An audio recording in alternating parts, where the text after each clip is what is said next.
मराठी माणसाच्या मनावर अधिराज्य गाजवणारं एकमेव डिजिटल चॅनल सप्तनगरी न्यूज।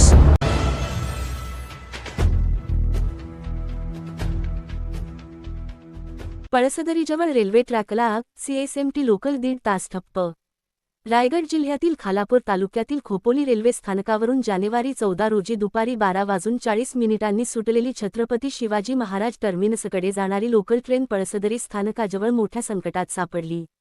रेल्वे ट्रॅकच्या आजूबाजूला असलेल्या सुक्या गवताला आग लागली होती। काही वेळातच आगीने भीषण रूप धारण केले आणि संपूर्ण ट्रॅकवर आगीचे लोंढे पसरले। परिस्थिती गंभीर होताच मोटरमनने प्रसंगावधान राखत ट्रेन तात्काळ मागे घेतली। दरम्यान ही आग नेमकी कशामुळे लागली याबाबत अद्याप स्पष्ट माहिती समोर आलेली नाही।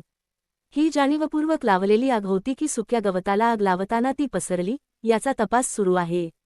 या घटनेमुळे लोकल सुमारे 1.5 तास उभी राहिली, त्यामुळे प्रवाशांचे हाल झाले। सुदैवाने मोटरमनच्या तत्परतेमुळे कोणतीही जीवितहानी किंवा मोठी दुर्घटना टळली।